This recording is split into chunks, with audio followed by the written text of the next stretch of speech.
अभिषेक, हाँ? ये देखो, घर के अंदर बाहर आने जाने का एक और रास्ता भी है। सर किचन में ये 2 ग्लासेस मिले और इस वाले पे लिपस्टिक का निशान। सर ये देखिए। तो कोई लड़की भी थी यहाँ पे? अगर कोई लड़की थी यहाँ पे तो वीडियो में दिखी कैसे नहीं? वो कुर्सी उड़ी तो उड़ी कैसे? और इलेश ने कुर्सी से नीचे उतरने की कोशिश क्यों नहीं की? वो सारे चाकू जो टेबल पे पड़े हुए थे हवा में उड़ के सीधे इलेश को आके लग गए कैसे? अब इसका जवाब तो ये लिपस्टिक वाली लड़की दे सकती है, फिर या वो आदमी जिसके जूतों का निशान मिला था।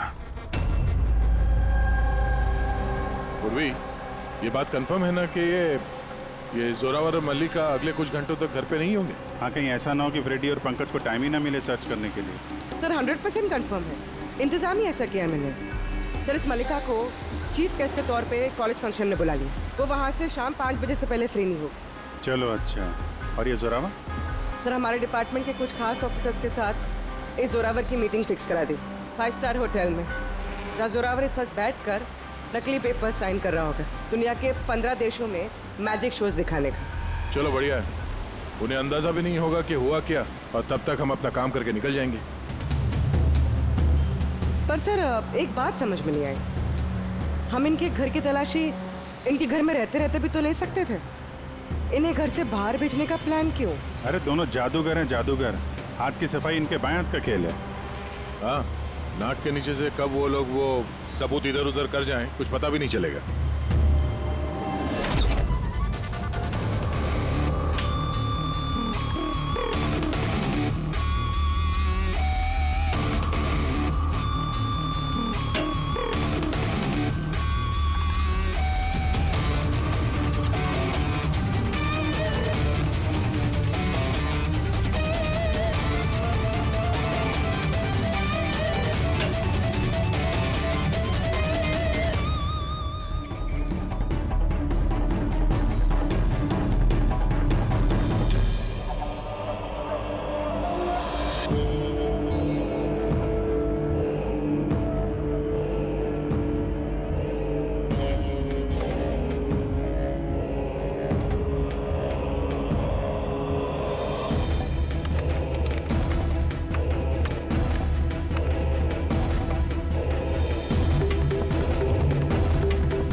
है वो पापी। अरे वाह सानू के साहब, इतनी जल्दी खूनी का पता लगा लिया आपने। अब फटाफट नाम भी बता दीजिए। जोरावर या मल्लिका, अब इन दोनों में से वाकई में खूनी कौन है ये पता लगाना भी बाकी है। अब ये क्या बात हुई सर? ये बात इसलिए हुई कि ये जो 5 चाकू है ना, इन पर जोरावर की उंगलियों के निशान है, और ये जो कपड़ा है इस पर ये जो जूते का निशान है ये भी जोरावर के जूते का ही निशान है। तो फिर तो बात साफ है, खून उसी ने किया है। बात दिन से साफ है नहीं, क्योंकि ये जो वाइन का ग्लास है ना, इस पर ये जो लिपस्टिक है ये लिपस्टिक मल्लिका की है, और ये जो सारा सामान आप लोग लेकर के आए ना मल्लिका के घर से, इनका डीएनए मैंने इस लिपस्टिक के साथ मैच करके देखा है, मैच होता है। मतलब ये है कि ये सामान और ये लिपस्टिक मल्लिका की है। लेकिन मल्लिका तो टीवी शो में कह रही थी कि वो इलेश को जानती नहीं। मैं तो इलेश को जानती भी नहीं हूँ। तो शो से पहले उसके घर पे क्या कर रही थी? अब जोरावर के पास तो कोई वजह थी मारने की इलेश को। इलेश ने सबके सामने उसको नीचा दिखाया था, तो मल्लिका के पास क्या वजह हो सकती है? और सर एक सवाल का अभी भी जवाब नहीं मिला, अगर जोरावर ने खून किया तो वो इलेश के घर पे दिखा भी नहीं। तो ये जोरावर और मल्लिका, इन दोनों को बुलाओ जरा ब्यूरो में। आप लोगों की हिम्मत कैसे हुई हमारे घर में घुसने की, वो भी हमारी गैर मौजूदगी में, और हमारे सामान के साथ आपने छेड़खानी करी। अब मैं आप लोगों पे केस करूंगा, समझ गए? सीआईडी को मुजरिमों के घर में घुसने के लिए किसी की इजाजत की जरूरत नहीं पड़ती। रही बात केस की, तो तुम दोनों पे चलने वाला है। तुमने हमसे झूठ क्यों बोला कि तुम इलेश को नहीं जानते? बताओ। सर आप मुझे इसके साथ 2 मिनट दे दीजिए, फिर देखिए ये सब कुछ कैसे बताती है। अब आप लोग मुझ पे हाथ उठाएंगे? नहीं, हम ऐसा चाहते तो नहीं थे, लेकिन अब ये आप दोनों के बीच की बात है तो फिर चलो गए। नहीं रुकिए, मैं आपको सब सच बताती हूँ। ये सच है कि मैं इलेश से मिलने गई थी। एक्चुअली मैं उसे एक ऑफर देना चाहती थी, क्योंकि मैं जोरावर को हमेशा से ही बर्बाद करना चाहती थी। बट ट्रस्ट मी, ये खून मैंने नहीं किया है, मेरा कोई हाथ नहीं है इसमें। मुझे पहले से पता था। मेरे शो को खराब करने के लिए तुमने उसे पैसे दिए। मैं उससे कभी मिली भी नहीं थी। मैंने उस दिन उसे तुम्हारे शो में पहली बार देखा था और उसके बाद मैं उससे मिलने गई थी, मगर मुझे नहीं पता था कि तुम उसका खून कर दोगे। मैंने उसका खून नहीं किया। तो फिर जोरावर तुम्हारी उंगलियों के निशान उस चाकू पे कैसे आए? सर, आपको गलतफहमी हो रही है। तुम्हारा नाम जोरावर है? जी नहीं सर, बस। तो चुपचाप वहीं खड़े रहो, जब सवाल पूछा जाए तब मुंह खोलना। तो जोरावर, तुम बताओ, खून कैसे किया? मैंने ये मर्डर नहीं किया है। तुम्हारे कहने से कुछ नहीं होगा। अदालत में सबूत चाहिए, सबूत जो तुम्हारे खिलाफ है। मेरे खिलाफ सबूत है ही नहीं, क्योंकि मैं एक वक्त पे दो जगह मौजूद हो ही नहीं सकता। क्या मतलब? मतलब ये कि सर, जिस वक्त इलेश की मौत हुई, ठीक उसी वक्त जोरावर सर दिल्ली में जादू दिखा रहे थे।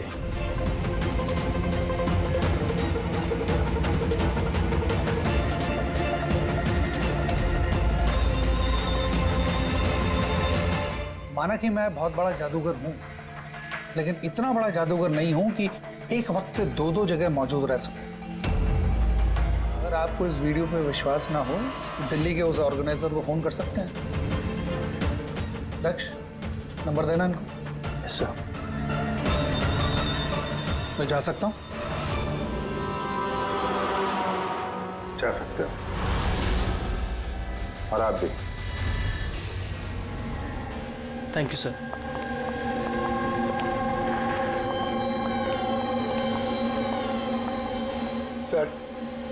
सर, ऑडियंस में जितने भी मेंबर्स थे सबकी मोबाइल लोकेशन चेक की। सर, जिस वक्त इलेश की मौत हुई थी उस वक्त उसके घर के आसपास कोई भी नहीं था। अरे किया धरा तो इस जोरावर का ही लगता है, मगर किया कैसे? आप एक ही सवाल 1000 बारी पूछेंगे और एक ही जवाब दूंगा मैं। मुझे समझ में नहीं आ रहा है, सीआईडी इलेश के खूनी को ढूंढने में इतना वक्त क्यों बर्बाद कर रही है। मुझे पता है ना, मुझे पता है उन आत्माओं ने इलेश का खून किया है। मेरे शो में अपमान किया था इलेश ने। तो जैसा कि आप सभी लोग देख रहे हैं, जादूगर जोरावर को लगता है कि इलेश का खून आत्माओं ने किया है। तो देखने वाली बात यह है कि आपको क्या लगता है कि इलेश का खून आत्माओं ने किया है या फिर किसी इंसान ने? क्या बकवास कर रहे हैं सर, इस इलेश की मौत के बाद तो जोरावर और भी मशहूर हो गया। इसे देश विदेश से काफी सारे शोज के लिए फोन आने लगे, और तो और इसने अपनी फीस भी दुगनी कर दी है। अच्छा, जोरावर को अच्छा खासा फायदा हो रहा है इस इलेश की मौत का। इस जोरावर तक पहुंचने के लिए इलेश की पूरी कुंडली निकालनी पड़ेगी। अचानक कहां से पड़ गया जोरावर के पीछे? और सर, इलेश एक छोटा पत्रकार था, किसी छोटे अखबार के लिए लिखता था। और सर, उसकी हालत भी खराब है। छोटा पत्रकार और हालत भी खराब। मगर अगर मल्लिका ने इस इलेश को नहीं कहा था जोरावर के शो में रुकावट बनने के लिए, तो फिर ये सब पचड़े में पड़ा कैसे वो? कुछ समझ में आ रहा है यार। इस इलेश के ऑफिस को छान मारते हैं।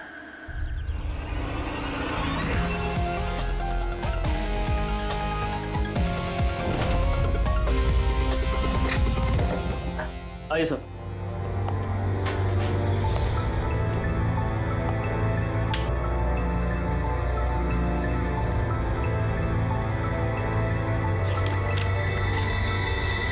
साहब, आप लोगों ने आने में काफ़ी देर कर दी। पिछले कुछ महीनों से अखबार घाटे में चल रहा था, इसलिए पिछले महीने से बंद पड़ा हुआ है। इस इलेश के बारे में कुछ बताओ, कैसा पत्रकार था ये? बहुत ही फालतू आदमी था साहब, न्यूज छुपाने के एवज में भी पैसा लेता था। और साहब, बहुत ही बेईमान आदमी था वो।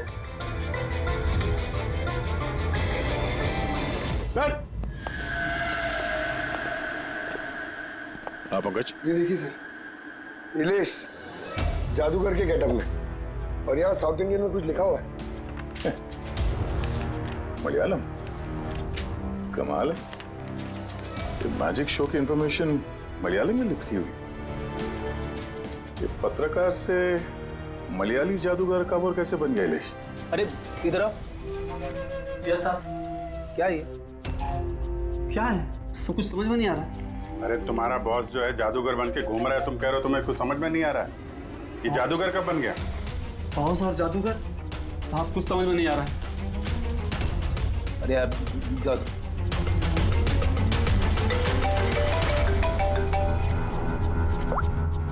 हाँ पूर्वी।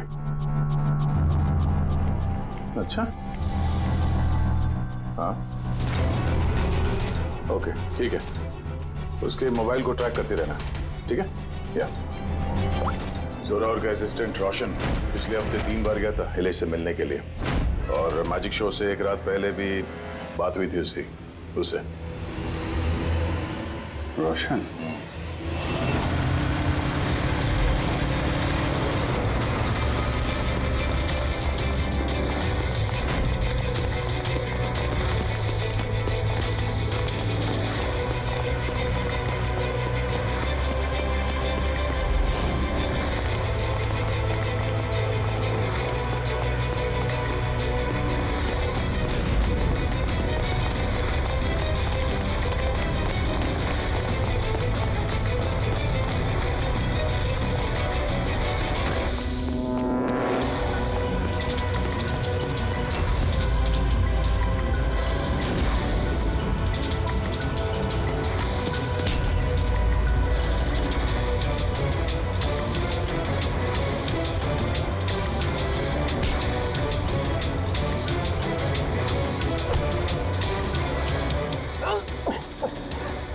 इतनी तेज भागेगा तो चक्कर आके गिर जाएगा ये, समझा? छोड़ दो मुझे, जाने दो। जाने भी देंगे, छोड़ भी देंगे। पहले ये बता, इलेश के साथ तेरी क्या डीलिंग चल रही थी? मेरी डीलिंग? हाँ डीलिंग। क्यों मिला था इलेश से 2 बार? इलेश?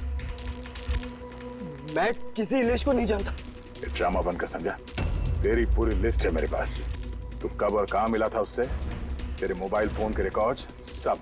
तो ये बता, ये इलेश नकली मलयाली जादूगर बन के क्या करने वाला था? नकली मलयाली जादू? लेकिन उसने तो मुझसे कहा था कि वो केरला का बहुत बड़ा और मशहूर जादूगर है। उसने मुझसे झूठ कहा था क्या? वो हम डिसाइड कर लेंगे। तो कल ये बता, तू इलेश से कब, कहाँ और क्यों मिला था? उसने मुझसे एक ऑफर दिया था। उसने मुझसे कहा था कि अगर मैं उसकी मदद करूंगा और जोरावर को बदनाम करने में उसकी हेल्प करूंगा, तो वो मुझे जोरावर से भी ज्यादा 5 गुना ज्यादा सैलरी देगा, और 6 महीने में वो मेरा खुद का मैजिक शो लॉन्च करने वाला था। उसने मुझसे प्रॉमिस किया था सर कि वो मुझे जोरावर की तरह ही द ग्रेट मैजिशियन रोशन बनाएगा। इलेश से कहाँ मिला था? उसी के घर पे मैंने मीटिंग की थी 3 हफ्ते पहले सर, और वहीं मैंने जोरावर के सारे मैजिक ट्रिक्स के सीक्रेट उससे शेयर किया सर। यार जरा एक बात बताओ, ये जो जोरावर है वो चम्मच को बेंड कैसे कर देता है? क्या इसमें भी आत्माएं जो हैं उसकी मदद करती हैं?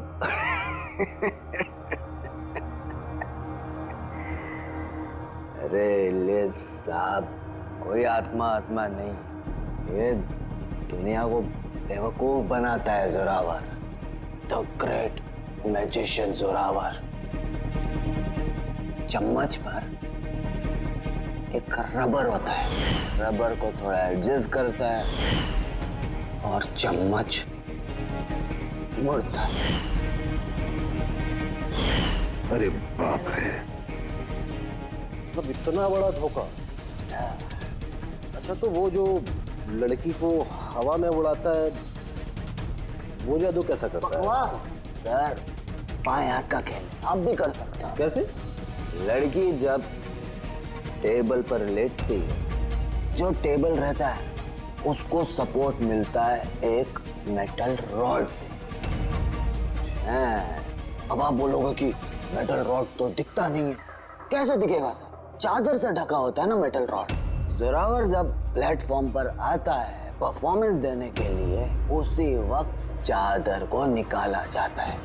जोरावर वो मेटल रॉड को हाइड करता है, एडजस्ट करता है। यहाँ पर दोनों वुडन स्टैंड हटा, लोगों को लगता है कि लड़की बीच में कैसे लेटी है। सब इल्यूजन होता है सर। अभी ये कोई जादू वादू है नहीं, सिर्फ हाथों की सफाई है। Yes sir. सर वो सब छोड़ो ना, आप मुझे ये बताओ कि मेरा मैजिक शो कब लॉन्च करोगे सर? होगा बेटा, बहुत जल्दी होगा। ये इलेश पहले नकली जादूगर बना, फिर इस रोशन से झूठ बोल के इसका विश्वास जीता, फिर जोरावर की सारी मैजिक ट्रिक दिखाने को बोला। हाँ, क्या वजह हो सकती है? कोई जादूगर तो था नहीं, वो एक मामूली सा पत्रकार था। हाँ, पत्रकार था जो नकली जादूगर बना और जोरावर की मैजिक ट्रिक देख। कहीं ये जोरावर का पर्दाफाश तो नहीं करना चाहता था? इस चक्कर में कुछ स्टिंग ऑपरेशन वगैरह कर रहा हो? Sting operation? अगर ऐसा है तो उसके घर पे स्पाई कैम लगा होगा।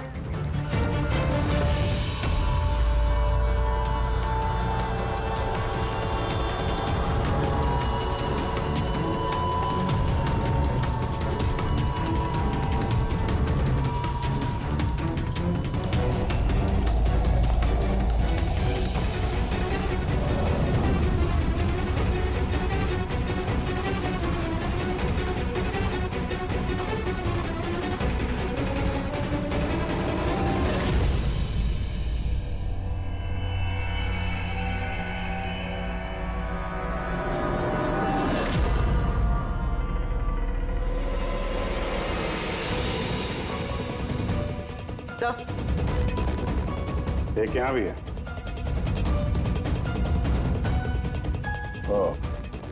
यहाँ पे स्टिंग ऑपरेशन हो रहा था। शायद इलेश ने इस जोरावर का ये स्टिंग ऑपरेशन करके किसी न्यूज चैनल को ये फुटेज बेचने का चक्कर होगा उसका। उसने सोचा होगा कि शायद उसके करियर की गाड़ी फिर से पटरी पे आ जाए। सर, अगर उसके पास इतनी सारी फुटेज थी तो उसने ये फुटेज किसी न्यूज चैनल में बेची क्यों नहीं? शायद ब्लैकमेल कर रहा होगा इस फुटेज के जरिए जोरावर को, इसीलिए जोरावर ने अपने रास्ते का कांटा हटा दिया। लेकिन सर, हम घूम फिर के उसी बात पे आ गए। जब जोरावर दिल्ली में था तो उसकी उंगलियों के निशान चाकू पे कैसे? अब ये तो डॉक्टर सालुंके ही बता पाएंगे। आप लोगों ने फिर से मुझे बुला लिया। टाइम बर्बाद कर रहे हैं आप लोग मेरा। वैसे कोई ठोस सबूत है भी या नहीं मेरे खिलाफ आप लोगों के पास? शराब पीते हो?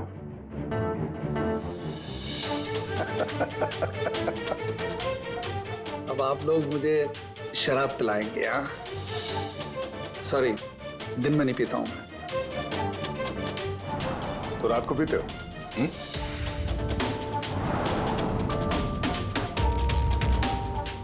पीता हूं डिनर के बाद, एक आध लवली लवली लगा लेता हूं मैं। बट बात क्या है? हाँ? बात क्या है? बात जानना चाहते हैं ना? ये जो चाकू मिले ना क्राइम स्पॉट पर, इसमें तुम्हारी उंगलियों के निशान है और उसमें सूखे हुए पसीने में मुझे बहुत ज्यादा मात्रा में शराब के, अल्कोहल के ट्रेसेस मिले हैं। लवली लवली नहीं, बहुत ज्यादा मात्रा में। समझे? अब शराब मिली, शरबत मिला, पालक का पनीर, मुझे क्या पता? बताया ना मैंने, खून के वक्त मैं दिल्ली में था। और कितनी बार बताऊंगा मैं? हवा में उड़ना बंद कर, समझा? वरना सीआईडी को ज्यादा टाइम नहीं लगेगा तेरे पर कतरने में। इतने सबूत काफी हैं तुम्हें जेल में पटकने के लिए, लेकिन हम लोग सच्चाई तक पहुंचना चाहते हैं, इसलिए बात कर रहे हैं। जितना पूछा जाए उसका जवाब दो, बस।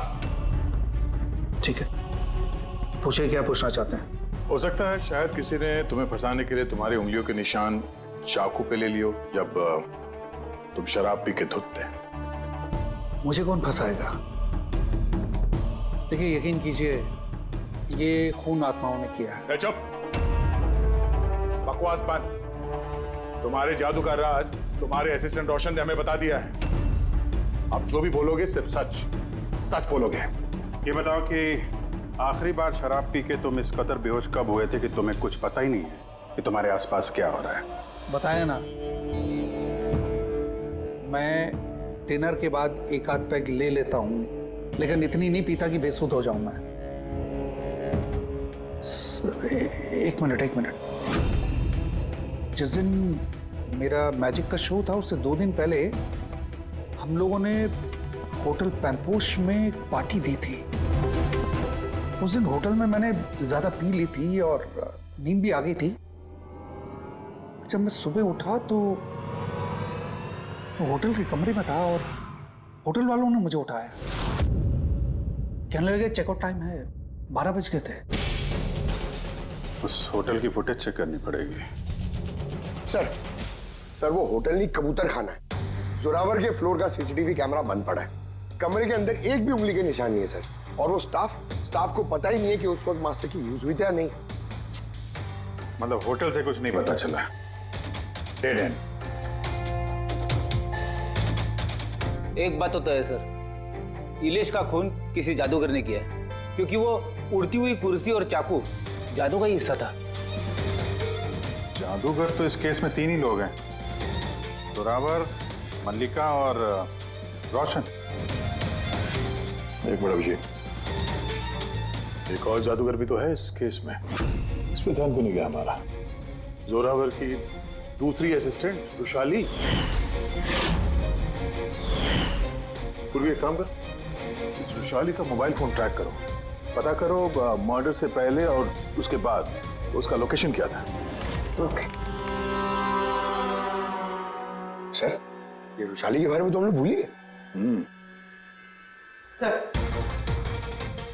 सर ये देखिए, रुशाली मर्डर से पहले अपने कॉलेज गई थी, फिर घर गई थी और फिर जू के कॉफी शॉप पे, उसके बाद जोरावर के मैजिक शो पे।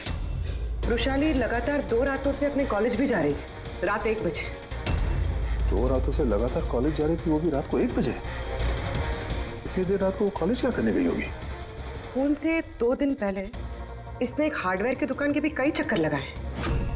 इलेश के मर्डर के वक्त लोकेशन क्या थी उसके फोन की, जरा देखो। सर उसका फोन बंद था। फोन बंद था? गड़बड़ है रुशाली, कॉलेज चल के देखते हैं। इतनी रात गए वो कॉलेज क्या करने गई थी? साहब, हमसे गलती हो गई, माफ कर दीजिए। गलती? इसे गलती कहते हो? हाँ? इतनी रात गए रुशाली को कॉलेज के अंदर आने दिया ही क्यों? साहब, रुशाली मैडम खर्चे पानी के लिए कुछ पैसे दे दिया करती थी, लैब के अंदर जाकर काम करने के लिए। रिश्वत ले रहे थे? कभी सोचा नहीं कि वो एक्स्ट्रा पैसा क्यों दे रही है? पढ़ाई दिन में होती है ना, रात में क्या कर रही थी लैब में? हमने भी उनसे यही पूछा था साहब, तो उन्होंने कहा एक खास एक्सपेरिमेंट कर रही है वो, एक एक्स्ट्रा प्रोजेक्ट है जो उन्हें कॉलेज से मिला है। आइए, ये मनोज है, उस लैब के असिस्टेंट जहाँ पे रुशाली एक्सपेरिमेंट कर रही थी। मनोज, ये रुशाली क्या एक्सपेरिमेंट कर रही थी यहाँ पे? सर वो एक काफी बड़े इलेक्ट्रोमैग्नेट का आविष्कार की कोशिश कर रही थी।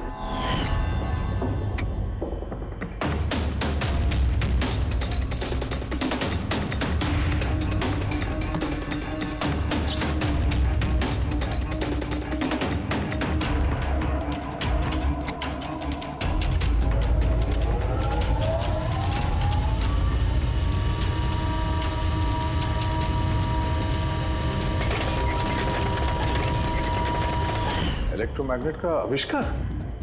तो तुमने उसे रोका नहीं ये सब करने से? नहीं सर, अगर कोई स्टूडेंट पढ़ाई के अलावा कुछ करना चाहे, वो भी कॉलेज की टाइमिंग्स के बाहर, तो हम उसे बढ़ावा ही देते हैं। हाँ, मगर मुझे ये नहीं पता था कि वो यूं रात को चोरी छिपे भी ये सब कर रही है। यार इसका मतलब ये रुशाली का इलेक्ट्रोमैग्नेट वाला प्रोजेक्ट कामयाब हो गया था, तभी तो वो इलेश की कुर्सी और वो चाकू हवा में उड़ा पाई। सर, मिस्टर प्रभाकर, जादू के expert. Hello sir. Prabhakar ji, बड़े बड़े जादूगर अपनी कला का राज किसी डिब्बे में बंद करके रखते हैं। चूंकि आप तो जादू के एक्सपर्ट हैं, तो उन राज के बारे में आपको तो पता ही होगा।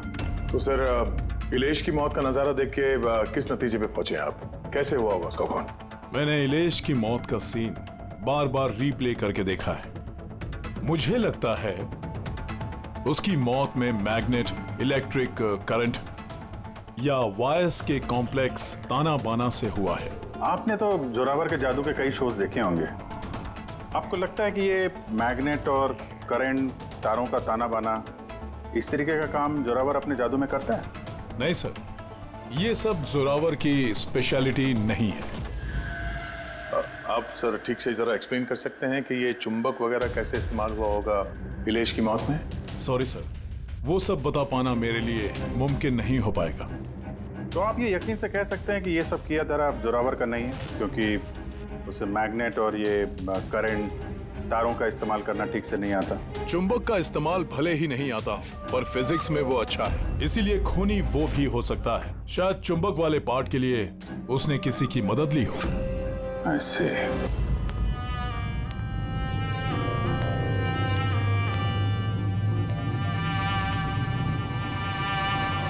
किसने बुलाया मुझे यहाँ पे? मैंने बुलाया है ये जानने के लिए कि तुमने इलेश को क्यों और कैसे मारा। मैंने कुछ नहीं किया। मगर तुम्हारे कॉलेज का वॉचमैन और लैब असिस्टेंट कुछ और ही कह रहे हैं। कौन है वहाँ? सामने आओ।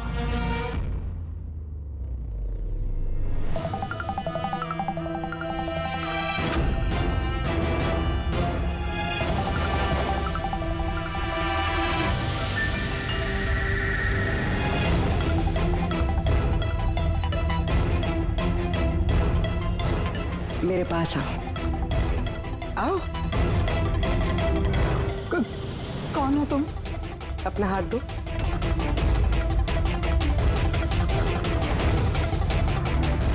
तुमने इलेश को क्यों और कैसे मारा? मैंने किसी को नहीं मारा। तुम सच नहीं बोल रही हो, इसलिए मुझे ये सब करने पे मजबूर होना पड़ रहा है। पर तुम हो कौन और इलेश की मौत के बारे में क्या जानती हो? और क्या करने वाली हो तुम? इतनी भोली मत बनो। ये जादू तुमने कई बार किया है,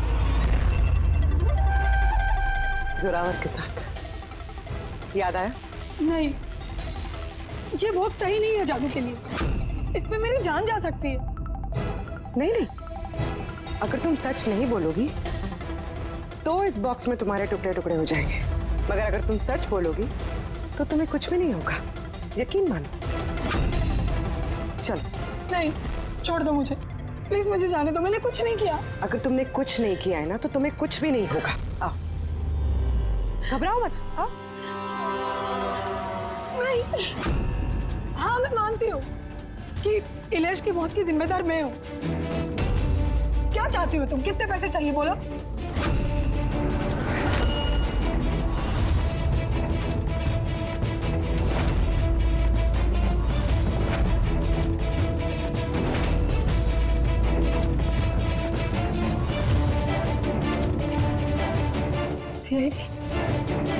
थैंक यू मल्लिका जी, तो ये बॉक्स बनाकर आपने इस केस को सुलझाने में हमारी मदद की।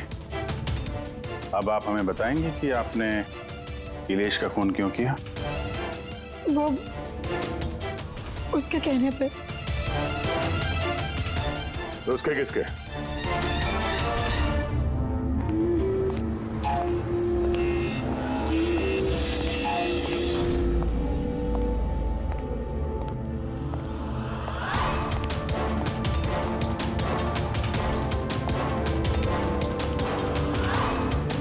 क्यों बुलाया मुझे यहाँ? बोला था ना जब तक केस ठंडा नहीं हो जाता मुझे कांटेक्ट करने की जरूरत नहीं है। वो मैं उसने नहीं, हमने कांटेक्ट किया तुम्हें।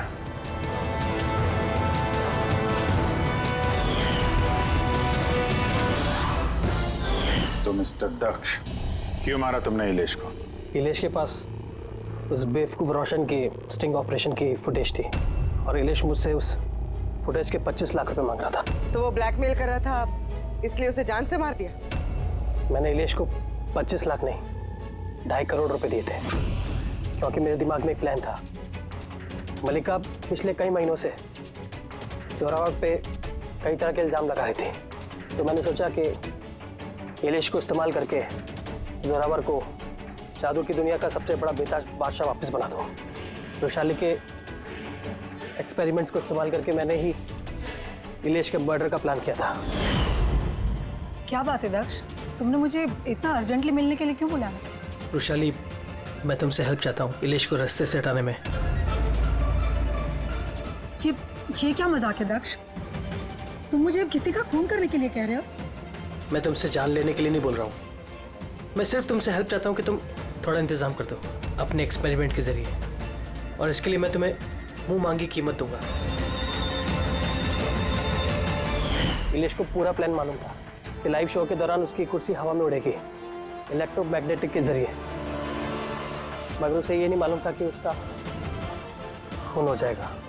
मुझे भी नहीं पता था तुम धोखे से मेरे उंगलियों के निशान चुरा कर तुम चाकुओं पे लगा देगा और मुझे फंसा देगा।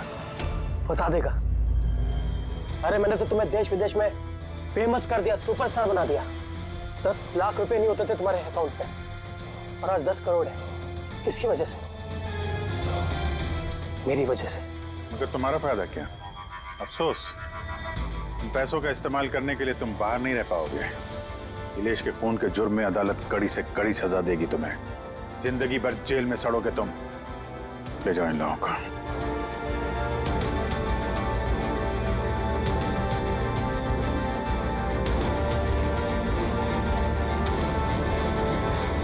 Thank you so much sir. अगर आप लोग नहीं होते तो दुनिया यही समझती कि इलेश का खून मैंने किया। कोई बात नहीं, लेकिन आप ये आत्माओं जैसी बेबुनियाद बातें करके प्लीज लोगों को गुमराह न करें। सॉरी सर, गलती हो गई और इस गलती का एहसास भी कर चुका हूं मैं। अपने चाहने वालों से भी मैं माफी मांग लूंगा।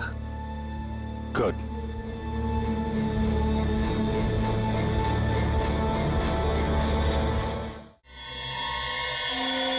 Hey, can I get you a drink?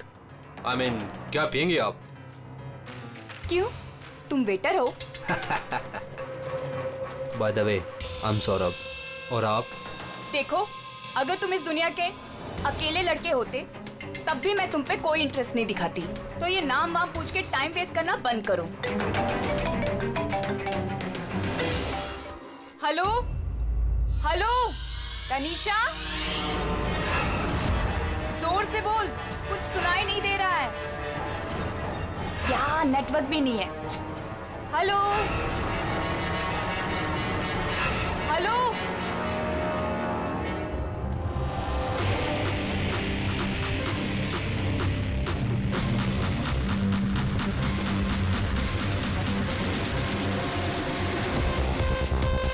Can you hear me? Tanisha? Network कैसे चला गया?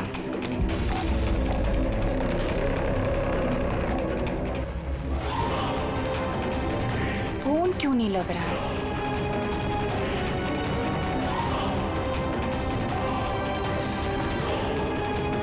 हेलो आयशा, आयशा तुम्हें मेरी आवाज आ रही है?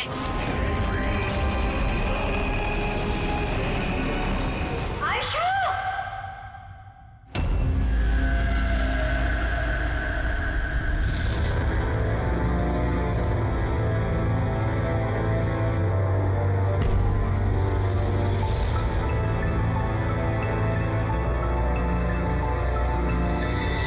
कैसे हुआ ये सब? हाँ? पता नहीं सर ये सब कैसे हुआ। एक कॉल अटेंड करने के लिए बाहर गई और जब वापस आई तो ये सब। तुम्हारे अलावा और कौन कौन दोस्त है आयशा के यहाँ पे? सर ये प्रीति और ये विशाल है सर, आयशा का बॉयफ्रेंड। देख के लगता है कि आयशा का किसी के साथ हाथापाई तो नहीं हुई है। ये फोन रिसीव करने के लिए बाहर गई और वहां पहले से खूनी इसका इंतजार कर रहा होगा। मतलब सर ये खूनी ने सब प्लानिंग करके किया? नहीं पंकज, ये प्लान मर्डर तो नहीं लगता, क्योंकि अगर प्लान किया होता तो उसने किसी और हथियार का इस्तेमाल किया होता, ना कि कांच का।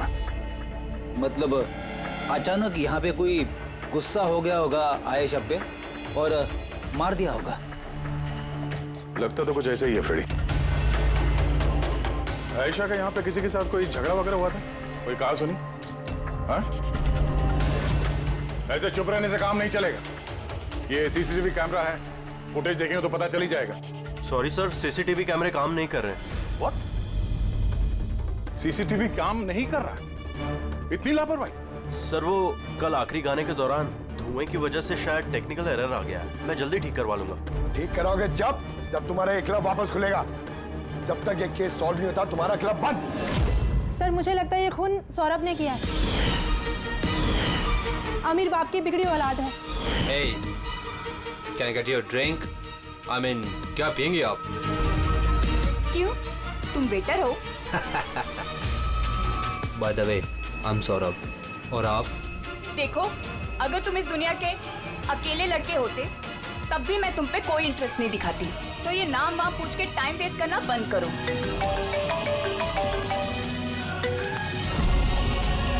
और जब आयशा ने उसे टेढ़ा जवाब दिया तो वो गुस्से में उसके पीछे पीछे बाहर तक गया था। सौरभ कहाँ? सर वो तो नहीं है। तुमसे कहा था ना मैंने, कोई भी इस क्लब से बाहर नहीं जाएगा। सर जाने नहीं दिया, शायद वो जुर्म करने के बाद ही चला गया, आयशा के अंदर आने से पहले। आयशा और सौरभ बाहर किस तरफ गए थे? सर उस तरफ।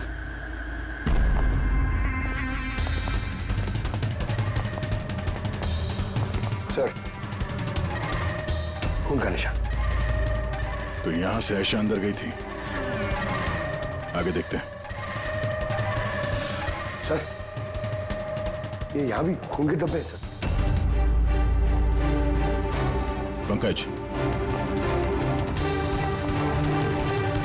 नो नो, इतना सारा खून और ये कांच के टुकड़े, लगता है आयशा पे हमला यही हुआ है। सर, और नो, ये सौरभ तो नहीं, इसकी हालत बहुत खराब है, एम्बुलेंस को फोन करो जल्दी। इस क्लब में इतने सारे लोगों के बीच एक लड़की का खून हो जाता है, बाउंसर्स का अता पता नहीं, सीसीटीवी कैमरा है पर काम नहीं कर रहा, और तो और यहाँ पे किसी ने कुछ होते हुए देखा नहीं, है ना कमाल की बात? आयशा मुझे छोड़कर नहीं जा सकती, हमें आना ही नहीं चाहिए था। विशाल प्लीज अपने आप को दोष मत दो, प्लीज संभालो अपने आप को। आपकी सहेली का यहाँ खून हुआ है और आपका ये रवैया है? अब तक यहाँ जो कुछ भी हुआ है उससे ये लगता है कि खूनी यहाँ पर आयशा को मारने के इरादे से तो नहीं आया था, तैयारी के साथ नहीं आया था। यहाँ इस क्लब में कुछ ऐसा हुआ जिसकी वजह से वो गुस्सा हो गया और उसने आयशा का खून कर दिया और साथ में सौरभ पे भी हमला किया। मुझे लगता है कि वो खूनी आप सब में से कोई एक है। बड़ी पंकज, यहाँ जितने हैं सबके डिटेल्स ले लो। माफ कीजिएगा रायमा जी, मैंने अपनी तरफ से बहुत कोशिश की, लेकिन अब मैं आपकी और ज्यादा मदद नहीं कर पाऊंगा। इट्स ओके डॉक्टर, आपसे जो कुछ भी बन पड़ता था आपने सब कुछ किया, अब हम इससे ज्यादा और क्या कर सकते हैं?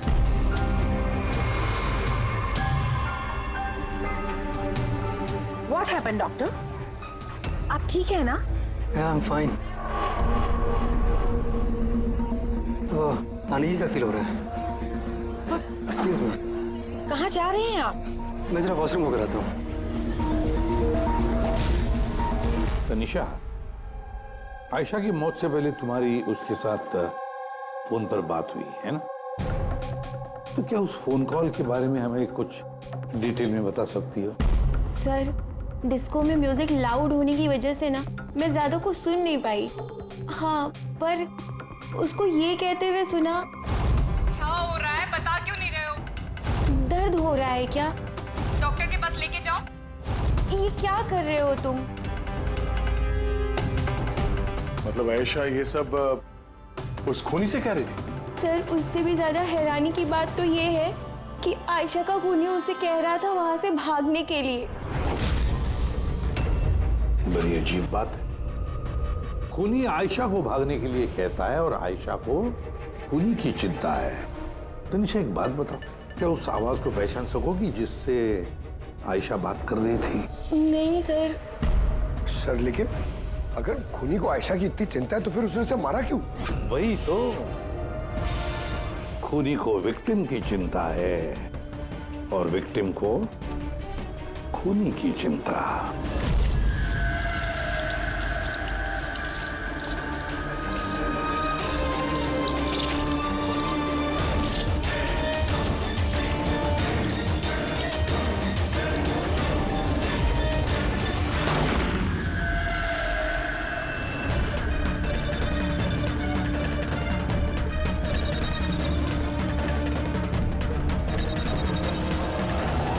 गन?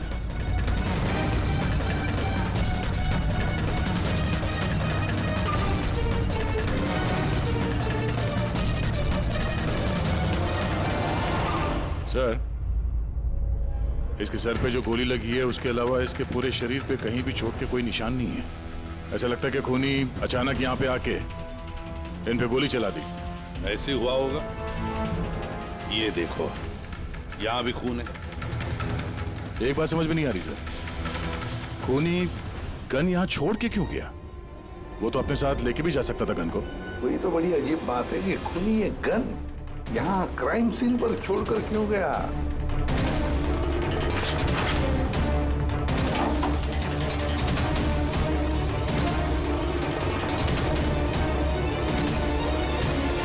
सर, ये देखिए, नीचे यहाँ पे ये टेप चिपका हुआ था। वॉश बेसिन के नीचे टेप? लगता है यहाँ टेप से कुछ चिपकाया था जो अभी यहाँ नहीं है। शायद इस केस से रिलेटेड कुछ हो। जरूर देखते हैं। रहमा जी, डॉक्टर यशवंत आपके डॉक्टर थे? जी हाँ। आप लोग यहीं पे बैठे थे इसी टेबल पर? जी हाँ, वो दरअसल मेरी बीमारी के सिलसिले में मुझे यहाँ पर मिलने के लिए आए थे। बहुत ही अच्छे और नेक दिल इंसान थे। आज जब आप उनसे बात कर रही थी तो आपको लगा कि किसी बात को लेकर वो परेशान थे? परेशान तो नहीं, लेकिन हाँ, अचानक उनकी तबीयत खराब हो गई थी मेरे सामने और वो एक्सक्यूज मी बोल के वॉशरूम के लिए चले गए। मैं तो सोच भी नहीं सकती थी कि ऐसा कुछ हो जाएगा। सर, ये कॉफी शॉप के मैनेजर है। यहाँ के भी सीसीटीवी कैमरे काम नहीं कर रहे। सर, 2 घंटे पहले तक तो काम कर रहे थे, पर अचानक कोई टेक्निकल प्रॉब्लम हो गई, इसलिए इंजीनियर को बुलाया हमने।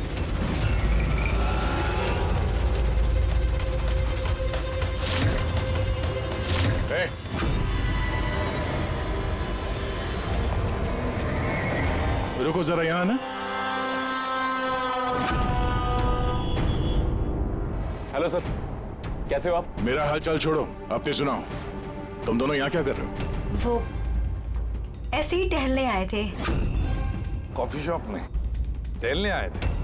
कल रात तुम्हारी सहेली का खून हो गया।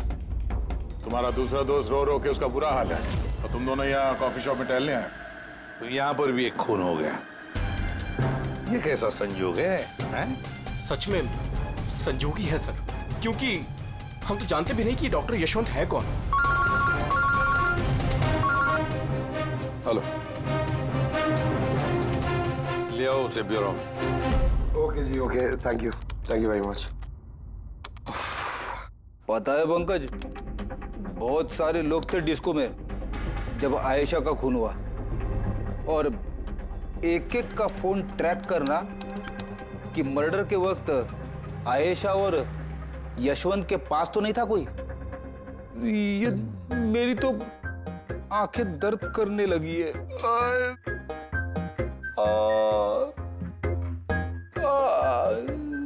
अरे ये साइलेंट को आंख पे लगाना बंद करो फ्रेडी सर। 50 और लोगों के नंबर है जिन्हें ट्रैक करना है, ये काम शुरू करो। ये क्या है? सौरभ, अब कैसी है तबीयत तुम्हारी? शरीर के जख्म तो आज नहीं तो कल ठीक हो जाएंगे सर, लेकिन जो मैंने उस दिन देखा वो शायद जिंदगी भर मेरे दिमाग से कभी भुला नहीं पाऊंगा। ना मैं कल पब जाता और ना ही मुझे आयशा की चीख सुनाई देती।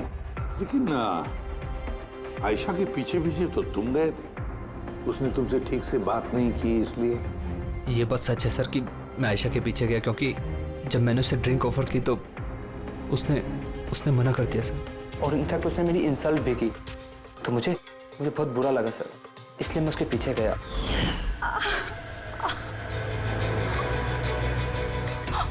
माय गॉड, किसने किया ये सब?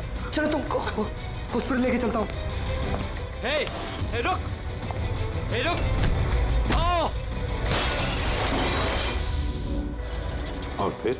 मुझे अभी भी याद है कि सर, जब मैंने उसकी कलाई पकड़ी तो बिल्कुल भी नॉर्मल नहीं थी, वो आम इंसानों जैसी कलाई थी ही नहीं। मुझे बिल्कुल अजीब सा एहसास हुआ सर।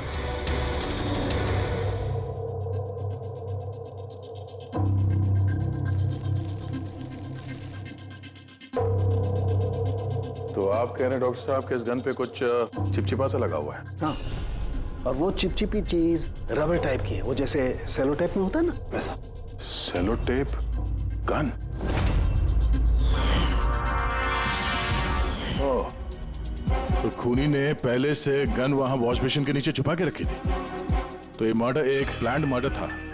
हाँ, लेकिन ये गन जिससे यशवंत का खून हुआ है और ये कांच जिससे आयशा का खून हुआ है, इन दोनों पे भी कोई भी उंगलियों के निशान नहीं मिले। लेकिन भाई, इस कांच के टुकड़े पर एक खास तरीके की कुछ केमिकल लगा हुआ है, जैसे कि वो प्लास्टिक केमिकल।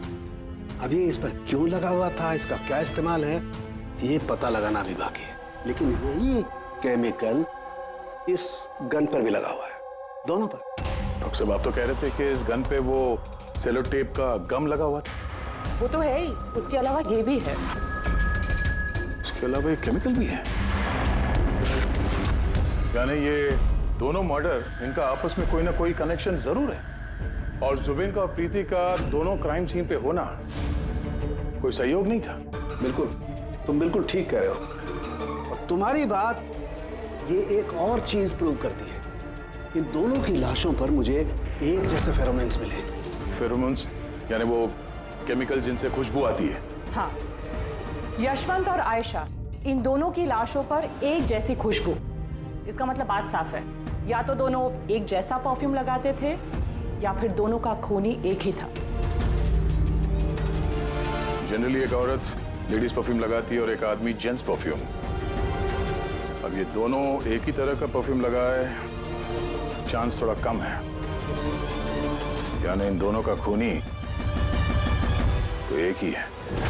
आयशा की मौत के बारे में दो बातें पता चली है। एक उसकी दोस्त तनीषा ने बताई और दूसरी सौरभ ने बताई। तनीषा ने बताया कि खूनी ने आयशा को वहां उस पब में से भाग जाने के लिए कहा। अब दुनिया में ऐसा कौन सा खूनी है जो जिस इंसान को मारने गया है उसी से कहता है कि तू यहां से भाग जा? तो फिर खून करने आया ही था क्यों? नहीं नहीं नहीं नहीं नहीं नहीं नहीं, गड़बड़ है, कुछ ना कुछ तो गड़बड़ जरूर है। और सर वो दूसरी बात कौन सी? दूसरी बात सौरभ ने बताई।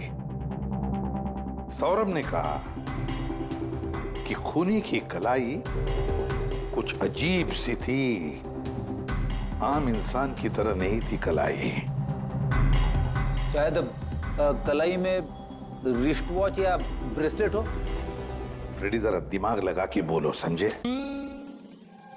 सर, हाँ सर, दोनों क्राइम सीन में एक नंबर कॉमन है सर। किसका क्राइम? आयशा के बॉयफ्रेंड विशाल का सर। विशाल? विशाल? ये विशाल तो कॉफी शॉप में दिखाई नहीं था, तो फिर ये कॉफी शॉप में पहुंचा कब?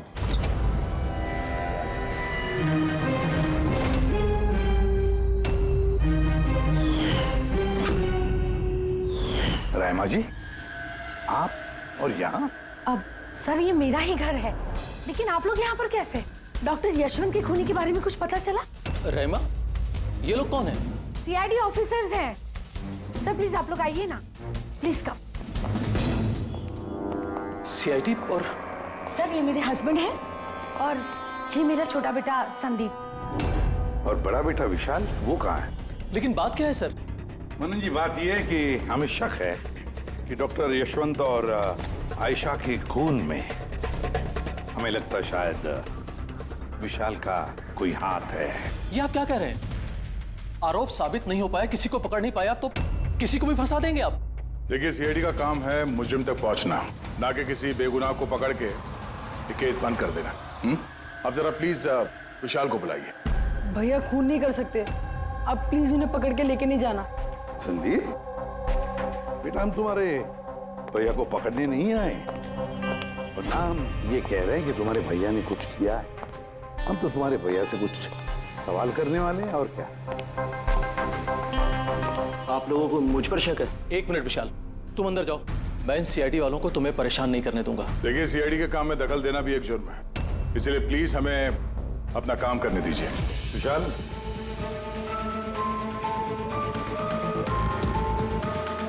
डॉक्टर यशवंत की मौत हुई थी कैफे में, और तुम उस वक्त उस कैफे में थे। क्यों, किस लिए गए थे तुम? सर, मैं तो वहां पर जुबैन और प्रीति से मिलने गया था। मुझे नहीं पता था कि यशवंत अंकल वहां पर मम्मी से मिलने आने वाले हैं। आयशा के साथ तुम्हारी अनबन चल रही थी ना? मुझे बहुत बड़ा सदमा लगा है उसकी मौत का। पता नहीं उसके बिना मेरी लाइफ अब कैसे कटेगी। मैं कुछ दिन अकेला रहना चाहता हूँ। ठीक है, जा सकते हो तुम।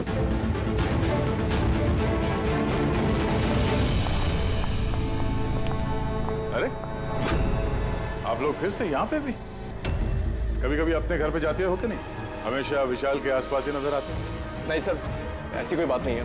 एक्चुअली बहुत उदास है ना आजकल, तो हमने सोचा कि उसके साथ ही रहें। और जिगरी दोस्ती है, हाँ? जुबीन, प्रीति, विशाल, कड़ी नजर रखनी पड़ेगी इन तीनों पर।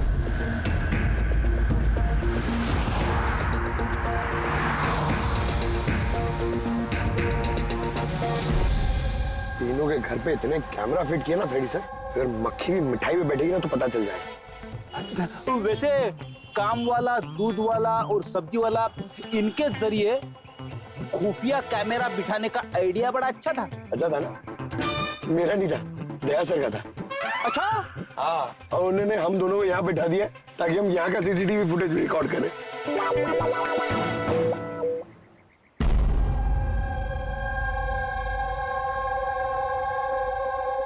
अरे बॉस, एक बहुत ही बड़ा सुराग हाथ लगा है जो इस केस की जड़ तक पहुंचा सकता है हमें। तू तो कब बताएगा? अरे बता रहा हूं ना। तुम्हें बताना जल्दी यार। अरे यार, सांस तो लेने दो।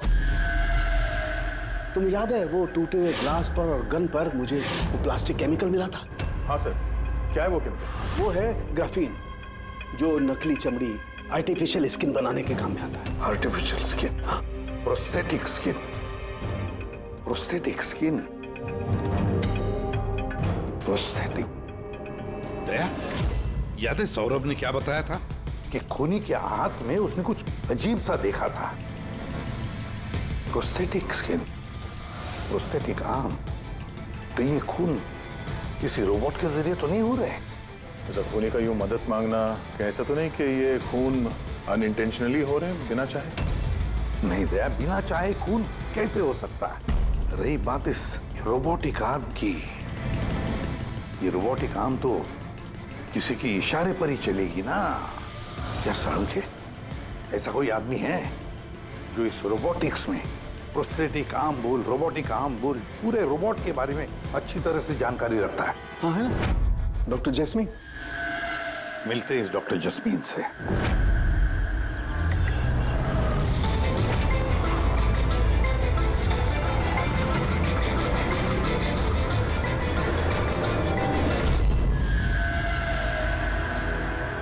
डॉक्टर जैस्मीन, हम ये जानना चाहते हैं कि अगर ये ऐसा वाला प्रोस्थेटिक हाथ लगाया हो, रोबोटिक आर्म, तो क्या वो आर्म, वो हाथ किसी दूसरे के इशारे पर काम कर सकता है? मतलब नकली बाजू लगाया गया है ए को, लेकिन इस बाजू से क्या काम करवाना है इसका कंट्रोल ए के पास नहीं बल्कि बी के पास है। क्योंकि हमें शक है कि इस केस में खूनी खून अपनी मर्जी से नहीं कर रहा है, कोई और उससे करवा रहा है। सर, ये सुनने में जितना मुश्किल है दरअसल नामुमकिन नहीं है। जैनिश, जरा दामिनी को अंदर भेजो। हाँ, वही मरीज जिसका कल टेस्ट हुआ था। मरीज?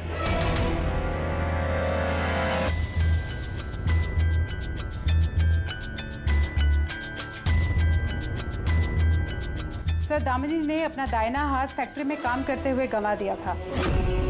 हाँ सर, मशीन में आ गया था मेरा हाथ, इसलिए हमने इसे ये लू काम लगाया है जिसका कंट्रोल इंसानी दिमाग के पास ही है। एक नकली बाजू इंसानी दिमाग के जरिए काम कर रहा है, मगर कैसे? सर, साइंस ने बहुत तरक्की कर ली है। ये योला यानी लूक आर्म अपने आप में एक नया और पहला आविष्कार है। मान लीजिए इसमें एक चिप है, या यूँ कहिए इसमें एक सॉफ्टवेयर है जो इंसान के दिमाग की फ्रीक्वेंसी को पकड़कर ठीक वैसे ही काम करता है जैसे एक नॉर्मल ह्यूमन बीइंग का हैंड उठना, बैठना, चलना, ये सभी कमांड्स को समझता है। ग्रेट, साइंस ने वाकई बहुत तरक्की की है। वाकई रोबोटिक आर्म।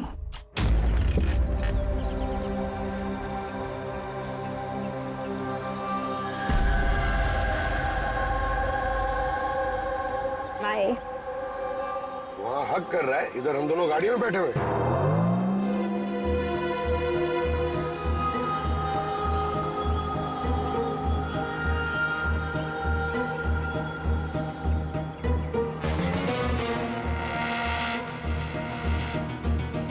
फिर से ये विशाल तो प्रीति के घर जा रहा है।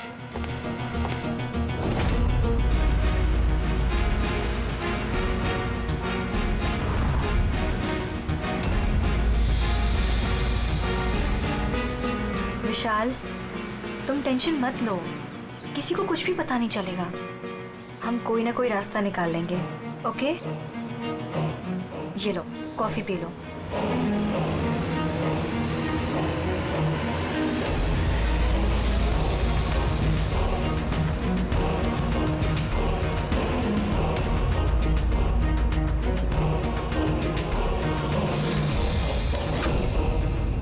विशाल, प्रीति, आयु की प्रीति वहाँ।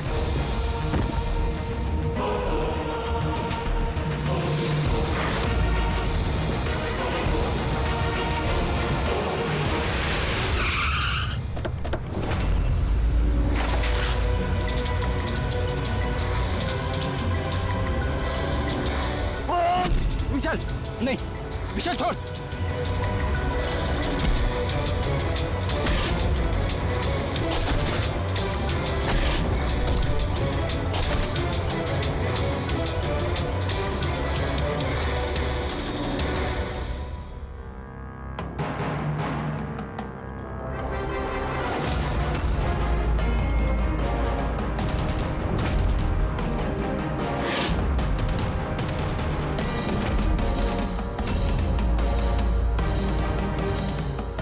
मैं मानता हूँ आयशा और डॉक्टर यशवंत का खून मेरे ही हाथ से हुआ था।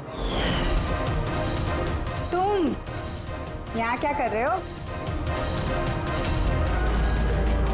क्या हुआ? क्या हो रहा है ये? मुझे नहीं पता क्या हो रहा है मेरे हाथ को। कुछ प्रॉब्लम? क्या हो रहा है बता क्यों नहीं रहे हो? डॉक्टर के पास लेके जाओ। ये क्या कर रहे हो?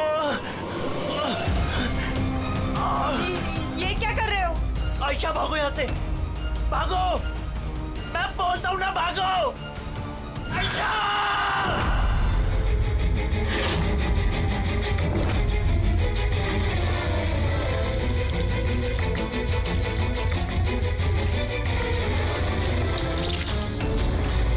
डॉक्टर निकलो यहाँ से। क्या कर रहे हो? मैं क्या करूं सर, मेरे हाथ पर कोई कंट्रोल नहीं। क्या तुम्हारे हाथ पर कंट्रोल ही नहीं रहता? इसका क्या मतलब है? न जाने अचानक कभी कभी क्या हो जाता है। इसीलिए तुमने आयशा को वहां से भाग जाने के लिए कहा? हाँ सर, मैंने आयशा को वहां से भागने के लिए कहा था।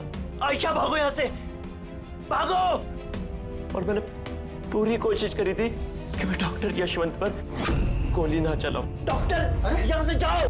एक बात बताओ, क्यों गए थे तुम कैफे में? मैं वहां पर डॉक्टर यशवंत से अपना हाथ फिक्स कराने गया था और जुबीन, प्रीति मेरी मदद कर रहे थे क्योंकि मैं अपने घर पर नहीं बता सकता था कि आयशा का मेरे हाथों से खून हुआ। मैं जानता हूं सर, मेरी बात पर यकीन करना बहुत मुश्किल है, लेकिन सच यही है, खून मैंने नहीं बल्कि मेरे हाथ ने किया है। डॉक्टर जस्मीन, ये विशाल जो कह रहा है क्या ये सच है? मेरा मतलब है, क्या ये मुमकिन है कि एक रोबोटिक आर्म अपना ही दिमाग डेवलप करता है और फिर उसी दिमाग को लगा के कुछ भी कर सकता है? चांसेस कम है सर, मगर हाँ, अगर हाथ के अंदर लगे सॉफ्टवेयर को कोई हैक कर ले तो ऐसा हो सकता है। क्या प्रोस्थेटिक हाथ में लगा हुआ सॉफ्टवेयर हैक किया जा सकता है? हाँ दे, हैक हो सकता है, पॉसिबल है। जब हैकर इस नकली हाथ की चिप हैक कर लेता है तो ये नकली हाथ उस आदमी के दिमाग से नहीं चलता जिसके शरीर में ये लगा है, बल्कि ये नकली हाथ चलता है हैकर के दिमाग से। मतलब किसी ने विशाल के इस रोबोटिक आर्म के सॉफ्टवेयर को हैक किया और फिर उससे खून करवाया। सर इससे अच्छा तो मैं एक बाजू के सहारे ही अपनी जिंदगी काट लूं, जो हाथ दूसरों की जान का दुश्मन बन जाए। ऐसा हाथ मुझे नहीं चाहिए सर। विशाल एक बात बताओ, जब तुम्हारा ये हाथ तुमसे कहता है कि वो किसी को मारना चाहता है, तब तुम क्या सोचते हो? क्या होता है तुम्हारे दिमाग में? कैसी अवस्था होती है तुम्हारी? सर 2-3 मिनट लगते हैं। मैं पूरी कोशिश करता हूं अपने हाथ को काबू में करने की, लेकिन 2 मिनट के बाद जीत मेरे हाथ की होती है सर।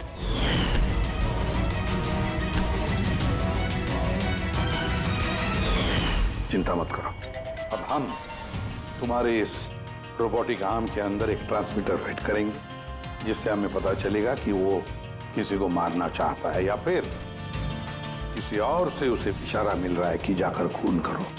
ये भी हमें पता चल जाएगा। वैसे एक बात बताओ विशाल, ये तुम्हारा असली हाथ गंवाया कैसे? सर मैं पिछले साल खंडाला जा रहा था और एक रोड एक्सीडेंट।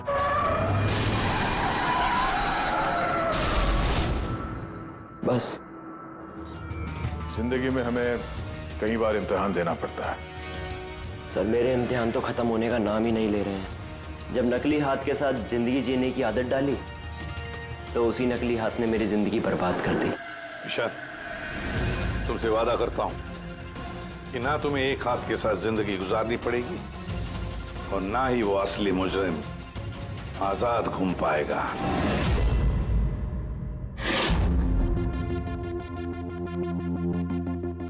विशाल, मुजरिम ने पहले विशाल से आयशा का खून करवाया। आयशा जिससे विशाल बेहद प्यार करता था। फिर खून करवाया डॉक्टर यशवंत का, जो विशाल की मदद करते थे। और फिर जान लेनी चाहिए प्रीति की, जो विशाल की दोस्त थी। सारे के सारे विशाल के शुभचिंतक, सारे के सारे विशाल के आसपास वाले, सब के सब विशाल के करीबी। तो फिर ये मुजरिम कौन हो सकता है? कौन हो सकता है ये मुजरिम? ये भी तो कोई करीबी हो सकता है, विशाल का करीबी। पंकज, विशाल के एक्सीडेंट के सारे डिटेल चाहिए मुझे, सारे के सारे। हेलो सर, मैं जसपाल, कंप्यूटर एक्सपर्ट। जी। कंप्यूटर हैकिंग जानते हो? बड़े से बड़ा कंप्यूटर हो या कोई सर्वर, चुटकियों में हैक कर सकता हूँ। रोबोटिक आर्म का सिस्टम हैक करना है, कर सकोगे?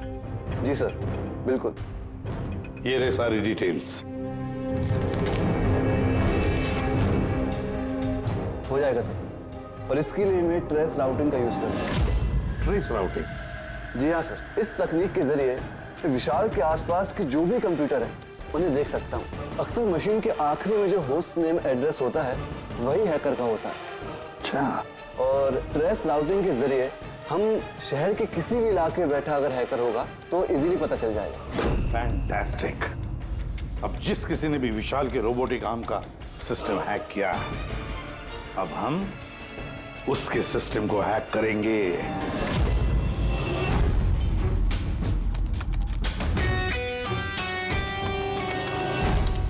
ये देखिए सर, इस वक्त विशाल के आसपास ये सारे कंप्यूटर चालू हैं और इन्हीं में से एक कंप्यूटर है उस हैकर का। बस एक बार पता चल जाए वो कंप्यूटर कौन सा है, फिर हमारा काम आसान हो जाएगा। जसपाल जल्दी करो, हमारे पास वक्त बहुत कम है। विशाल ने आज मुझे घर पे क्यों बुलाया है? अंकल आंटी भी नहीं है और पता नहीं क्या बात है।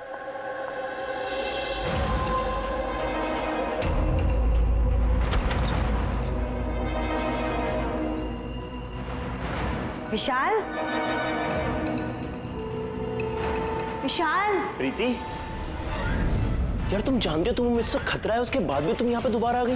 विशाल, तुमने तो मुझे फोन करके यहाँ बुलाया। मैंने? हाँ। मैंने कब बुलाया? तुमने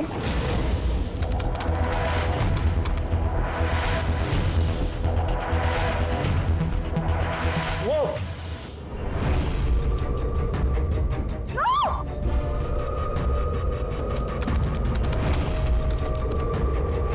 भागो यहाँ से। विशाल, विशाल प्लीज भागो यहाँ से। Vishal please, Vishal, Vishal please.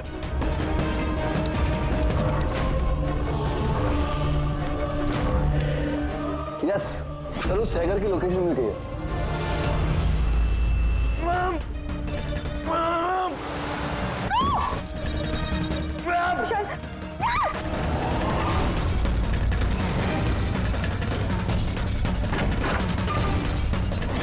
Sir आप यहाँ पे।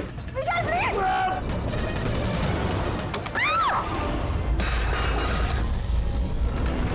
बहुत हो गई हैकिंग।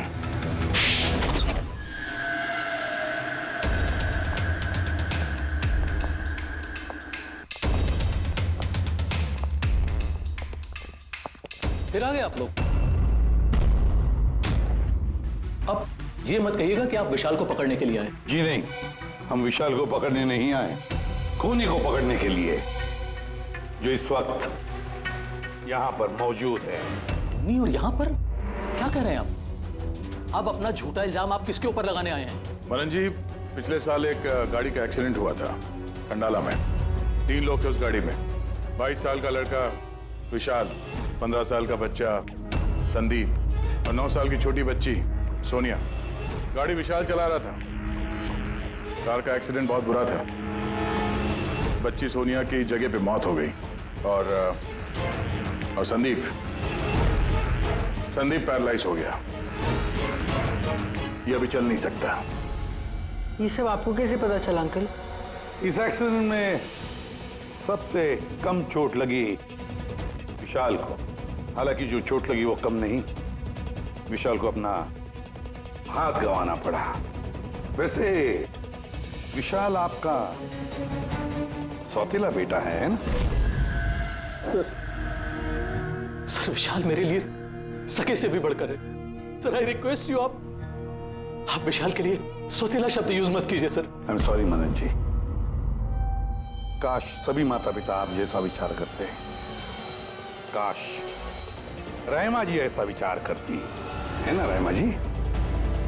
वैसे आपके मन में बहुत गुस्सा है ना विशाल के लिए, क्योंकि विशाल की वजह से आपको अपनी सगी बेटी गंवानी पड़ी और आपका सगा बेटा जिंदगी भर चल फिर नहीं सकता। आप क्या कहना चाहते हैं? हम क्या कहना चाहते हैं वो अभी पता चल जाएगा। पंकज,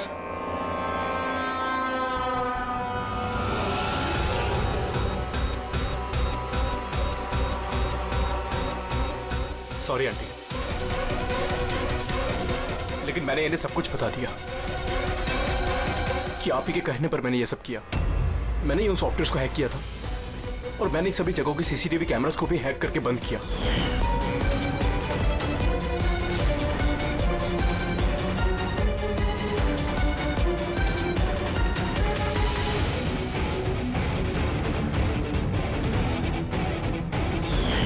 विशाल से बदला लेने के लिए पहले उसकी गर्लफ्रेंड को मारा, उसके बाद उस डॉक्टर को जो विशाल की मदद कर सकता था, उसके बाद प्रीति पर हमला।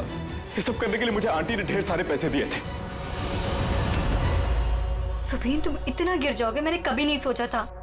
चलिए, सच्चाई अब आप सबके सामने आ ही गई है, तो मैं आप सबको यह भी बता दूं कि मैं तुम्हें मारने के बाद खुद मनन को भी मारने वाली थी, क्योंकि जिस तरह से मेरे अपनों ने चोट खाई है, मैं भी चाहती थी कि विशाल भी उसी दर्द से गुजरे, उसे भी उतनी ही तकलीफ हो।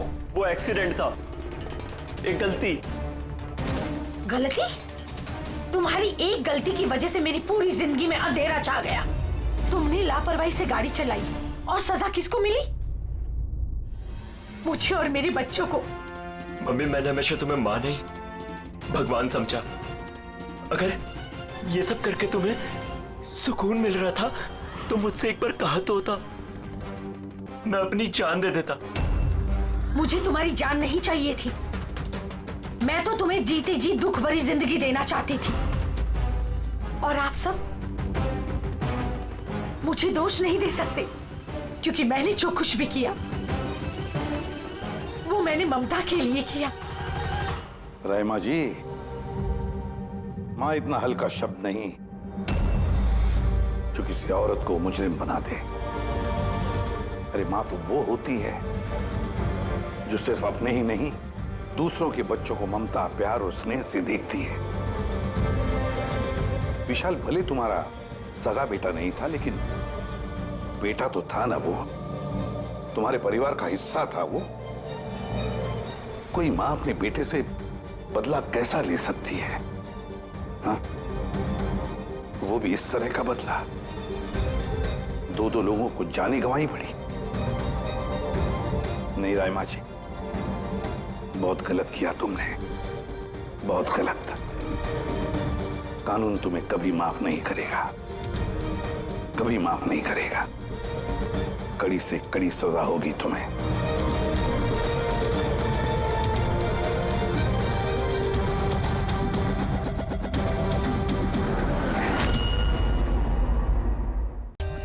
For more updates, subscribe to our channel, click the show links and enjoy watching the videos.